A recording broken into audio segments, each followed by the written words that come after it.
नमस्कार दोस्तों, स्वागत है आप सभी लोगों का सऊदी अरेबिया के आज की दिन भर की तमाम बड़ी खबरों में। हम आगे इस वीडियो में सऊदी अरेबिया से जुड़ी हुई तमाम बड़ी खबरों को एक एक करके जानने वाले हैं, तो वीडियो में आप बने रहें ताकि आपको ये सारी खबरें समझ में आ सके।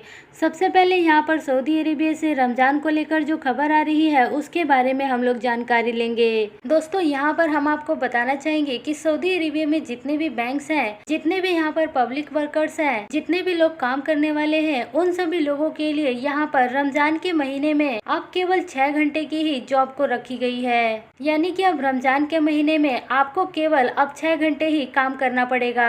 आपको बता दें कि ये नया नियम यहाँ पर सऊदी अरेबिया के ह्यूमन रिसोर्स डिपार्टमेंट की तरफ से लागू किया गया है। आपको बता दें कि ये जो नया नियम है ये बैंकों में काम करने वाले लोगों से लेकर पब्लिक सेक्टर में जितने भी लोग काम कर रहे हैं उन सभी लोगों के ऊपर ये नया नियम लागू होगा। यहाँ पर ये भी जानकारी दी गई है कि आप सभी लोगों को सोशल डिस्टेंसिंग, हैंड सैनिटाइजर और मास्क इत्यादि इन सभी चीजों का ख्याल रखना पड़ेगा। इसके साथ साथ दोस्तों अगली खबर की तरफ चलते हैं। तो अगली खबर जो यहाँ पर आ रही है वो सऊदी अरेबिया के मस्जिद अल हराम से आ रही है। आपको बता दें कि सऊदी अरेबिया की सरकार ने यहाँ पर आप सभी लोगों को वॉलेंटियर बनने की अपॉर्चुनिटी दी है। यदि आप यहाँ पर सऊदी अरेबिया के मस्जिद अल हराम में काम करना चाहते हैं, वहाँ पर सेवा करना चाहते हैं, तो आप इसके लिए यहाँ पर रजिस्टर कर सकते हैं। आपको रजिस्ट्रेशन करने के लिए H_volunteer के ट्विटर हैंडल अकाउंट पर जाना पड़ेगा और वहाँ पर आपको इसका लिंक मिल जाएगा, जिस लिंक पर क्लिक करके एज ए वॉलेंटियर आप अपने आप को रजिस्टर कर सकते हैं। इससे आपको मस्जिद अल हराम में सेवा करने का मौका मिल जाएगा।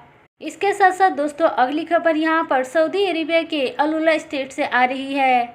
आपको बताना चाहेंगे कि सऊदी अरेबिया के अलुला स्टेट में 38,000 नए जॉब्स को क्रिएट करने की बात की गई है। इसके साथ साथ ये भी बोला गया है कि इसको एक टूरिस्ट डेस्टिनेशन के रूप में भी विकसित किया जाएगा। आपको बताना चाहेंगे कि इस स्टेट्स में 1,30,000 से ज्यादा पॉपुलेशन इस समय रह रही है, जिससे कि यहाँ पर आगे आने वाले समय में 38,000 नए जॉब्स क्रिएट होंगे। आपको बताना चाहेंगे कि आगे आने वाले समय में ये सऊदी अरेबिया का अलुला स्टेट एक टूरिस्ट डेस्टिनेशन के रूप में भी विकसित होने वाला है। इसके साथ साथ दोस्तों आगे बढ़ते हैं और अगली खबर यहाँ पर सऊदी अरेबिया के GSA की तरफ से आ रही है।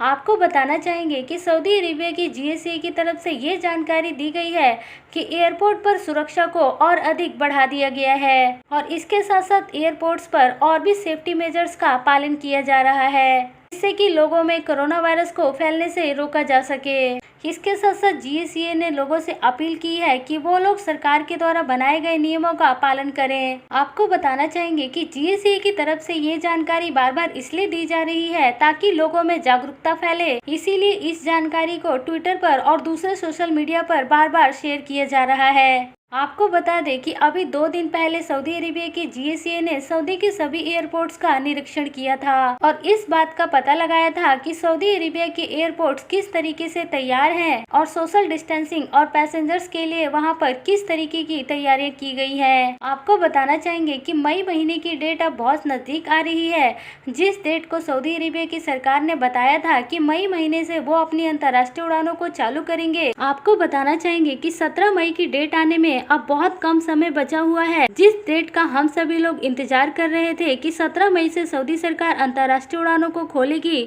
तो अब देखना ये रहता है कि क्या सऊदी अरेबिया 17 मई से अपने सभी एयरपोर्ट्स को दुनिया के सभी देशों के साथ खोलती है या फिर नहीं। इसके अलावा दोस्तों अगली खबर यहाँ पर सऊदी अरेबिया के जवाजात की तरफ से आ रही है। आपको बताना चाहेंगे कि सऊदी अरेबिया के जवाजात ने सभी लोगों से अपील की है कि जो लोग भी इस समय सऊदी अरेबिया में आ रहे हैं, चाहे वो सऊदी अरेबिया के नागरिक हो या गैर मुल्क के लोग हो या फिर जो लोग सऊदी अरेबिया में घूमने के लिए आ रहे हैं, तो इन सभी लोगों को यहाँ पर सऊदी अरेबिया के अफसर ऐप में अपने आप को रजिस्ट्रेशन करना जरूरी रहेगा।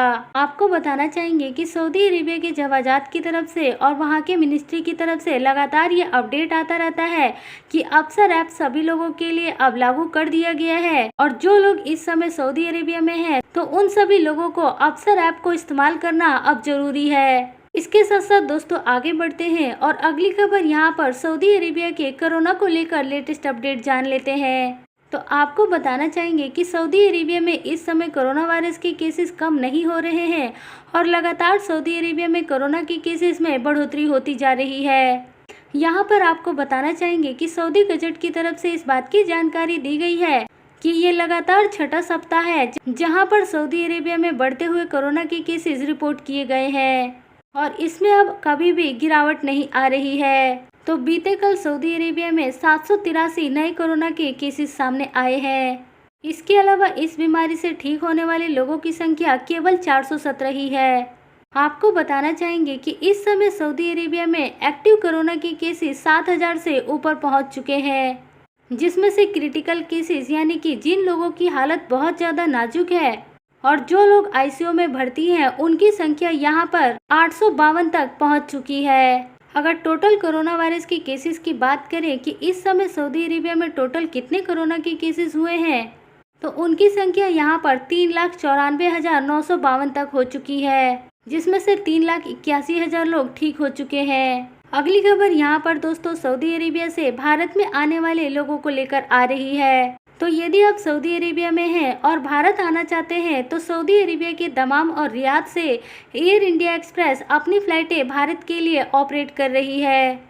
एयर इंडिया एक्सप्रेस की ज़्यादातर उड़ानें साउथ इंडिया में हैं और इसके साथ साथ हैदराबाद एयरपोर्ट के लिए भी एयर इंडिया एक्सप्रेस अपनी उड़ानों को ऑपरेट कर रही है। तो यदि आप सऊदी अरेबिया में हैं और भारत आना चाहते हैं तो एयर इंडिया एक्सप्रेस आपका एकमात्र ट्रैवल का साधन है जिसके माध्यम से आप लोग भारत के लिए ट्रैवल कर सकते हैं। दोस्तों, आप में से कई सारे लोगों को इसको लेकर कंफ्यूजन है कि क्या सऊदी अरेबिया से भारत के लिए उड़ानें ऑपरेट हो रही है या फिर नहीं। तो आपको बताना चाहेंगे कि सऊदी अरेबिया से भारत के लिए फ्लाइटें ऑपरेट हो रही है।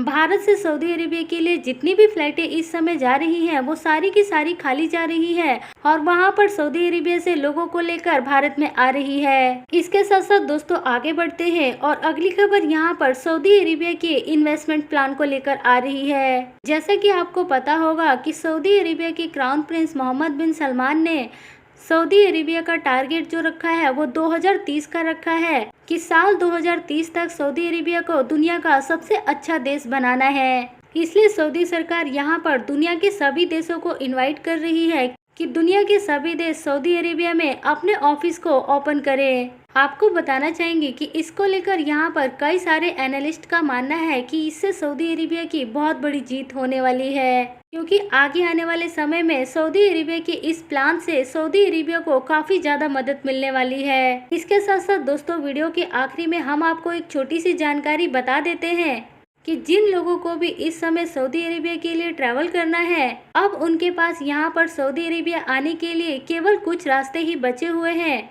क्योंकि आपको पता होगा कि ओमान की सरकार ने यहाँ पर 8 अप्रैल से गैर मुल्की लोगों को ओमान में आने से मना कर दिया है।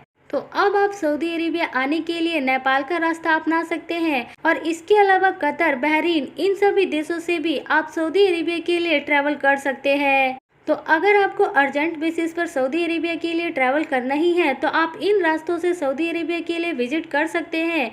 नहीं तो अगर आप 1 महीना और इंतजार कर सकते हैं तो आप 1 महीना और इंतजार कर लीजिए, क्योंकि अगर 17 मई से सऊदी अरेबिया दुनिया के सभी देशों के साथ अपनी अंतर्राष्ट्रीय उड़ानों को चालू कर देती है तो ये मुमकिन है कि सऊदी अरेबिया भारत से भी अपनी अंतर्राष्ट्रीय उड़ानों को जरूर चालू करेगी। लेकिन दोस्तों यहाँ पर ये कंफर्म न्यूज नहीं है कि क्या 17 मई से सऊदी अरेबिया अपनी फ्लाइटों को ऑपरेट करेगी ही।